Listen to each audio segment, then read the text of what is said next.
I'm slowly recovering from having my soul washed and cleaned, and it's still returning.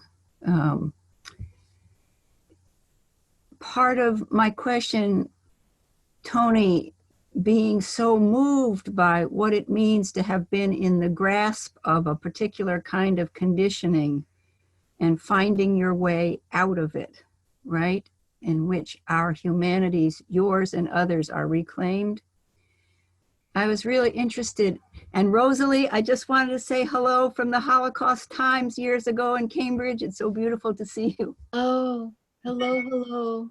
Anyway, Tony, you mentioned that ideology was a very small part and toxic shame a very big part. And this is something I'm wondering if you and others would unpack a little bit more. This notion, you know, hurt people, heal people, heal people.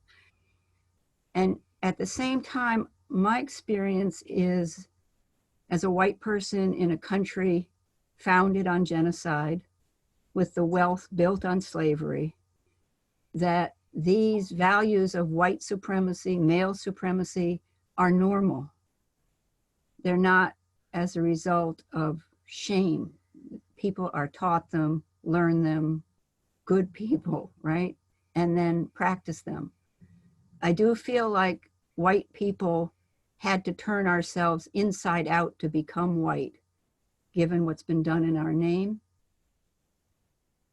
But I'm sort of curious then about how do we address a normalized conditioning alongside what you were saying about toxic shame?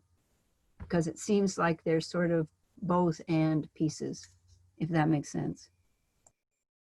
Yeah, no, absolutely. And I think part of the challenge is how the word white supremacy is used to describe a whole series of things, whether you're talking about it from the perspective of critical race theory, which I think you're coming at.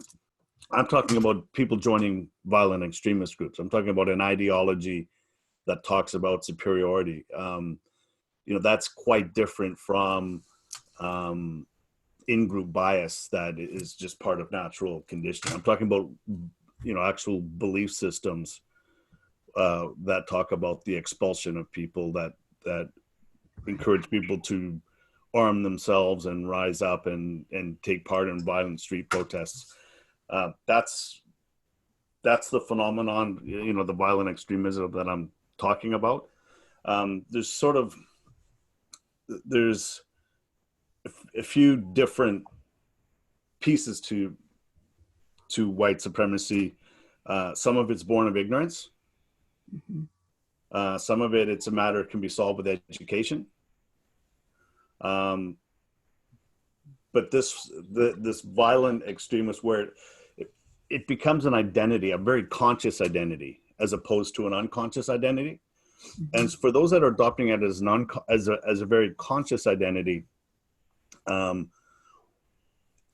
it truly is an identity. White supremacy wasn't just what I believed. It was who I was. It was what I listened to. It was what I watched. It was what I read. It was who I hung out with. And the challenge is when you go and try and talk to someone that's in that place, ideology and identity become intertwined. Mm-hmm. And when you challenge someone's ideology, you're also challenging inadvertently, whether you know it or not, you're challenging their identity. And then all the ego defense mechanisms come up. And that's why it's almost impossible to intellectually persuade someone to leave these movements behind. You need to separate the ideology from the identity. And love them. Yeah. And help them find a new identity that isn't that's in a healthy way. I joined not because, I intellectualized National Socialism and I intellectualized the ideology. I was a bright kid and I sort of really went down the rabbit hole. But the I mean, the main reason I got involved at the beginning was I got acceptance when I felt unlovable. I got power when I felt powerless. And I got attention when I felt invisible. And it's these deeper vulnerabilities, which are born of toxic shame, which creates the vulnerabilities that these ideologies and these groups are very masterful at drawing in.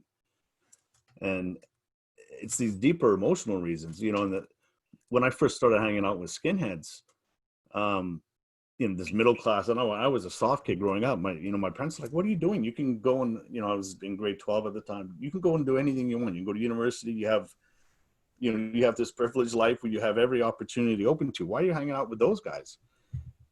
And the answer is they had the one thing that I didn't. And that was toughness. When I was getting beaten in Catholic school for not getting A's and B's because I was a underperforming smart kid. Even to this day, the time after time after time I was in the teacher's office where I got hit on the rear end with a yardstick. I don't think I've ever felt more powerless in my life as I was in that office. When I was with these guys, people for the first time in my life were afraid of me. That was intoxicating. When I was with them, I felt powerful. And it wasn't because I was powerful, it's because I surrounded myself with people that projected what I perceived to be power. It's these deeper, the ideology is a pill you swallow in order to get it. And the interesting thing is that when I went from the punk scene to the skinhead scene, I flirted with the extreme left before I got into the whole white power scene. So the ideology is, it's interchangeable. Like it could have just as easily ended up on one side of the spectrum as the other, and that anger, that propensity to violence, the dehumanization, that exists on the extremes of both the left and the right. It's not exclusive to the right, and what we need to do is not get sucked into that battle between the same things. They're just polar opposites of the same thing. We need to transcend it. Through this conflict, we have the opportunity to transcend and take things to a higher level. I hope that answered your question. I see some other people have questions for you, Tony.